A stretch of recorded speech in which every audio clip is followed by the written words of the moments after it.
Breaking news, এইমাত্র রাষ্ট্রপতির ভাষণকে কেন্দ্র করে বাংলাদেশ জামাত ইসলামী সংসদ ভবন ত্যাগ করলেন। সম্পূর্ণ ভিডিও দেখতে চ্যানেলটার সাবস্ক্রাইব করে টিভির পর্দায় চোখ রাখুন।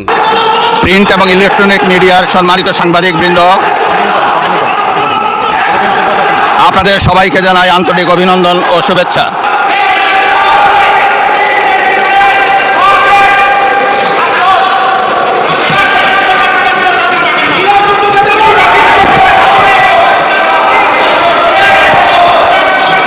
মাননীয় সদস্যবৃন্দ, সংসদের শৃঙ্খলা রক্ষা করুন। অনুগ্রহ করে নিজের আসনে বসে পড়ুন। রাষ্ট্রের ভাষণ শুনুন।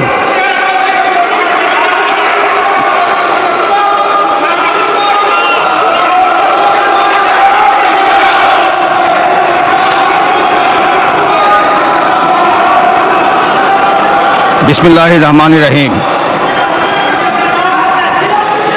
সম্মানিত সংসদ নেতা ও প্রধানমন্ত্রী, জনাব স্পিকার ও ডিপ্টি স্পিকার, হিজ এক্সেলেন্সিস,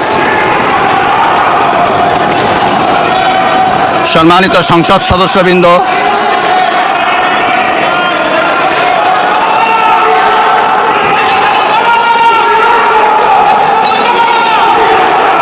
আমন্ত্রিত অতিথিবৃন্দ,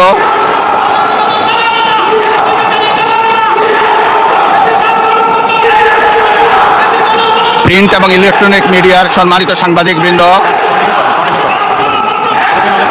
আপনাদের সবাইকে জানাই আন্তরিক অভিনন্দন ও শুভেচ্ছা। জনাব স্পিকার,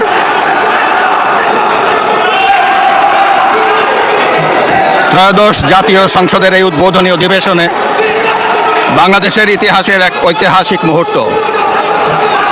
হাজারো শহীদের রক্তের সিঁড়ি বেয়ে দীর্ঘ ১.৫ দশকের ফ্যাসিবাদী শাসনের অবসানের পর একটি শান্তিপূর্ণ, অবাধ, সুষ্ঠু ও নিরপেক্ষ নির্বাচনের মাধ্যমে নির্বাচিত প্রতিনিধিদের নিয়ে এই মহান জাতীয় সংসদের যাত্রা শুরু হয়েছে।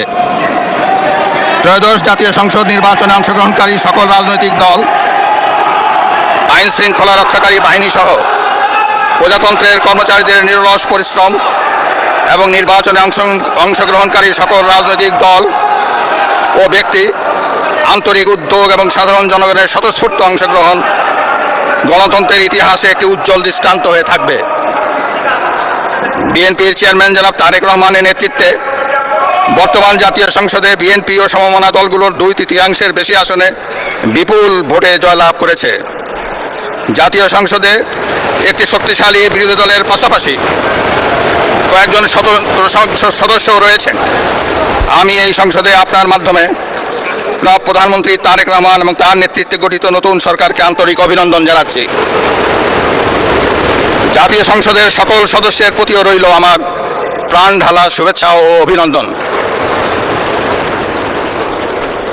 আমি মহান মুক্তিযুদ্ধের লাখো শহীদ এবং বীর মুক্তিযোদ্ধাদের শ্রদ্ধার সঙ্গে স্মরণ করছি।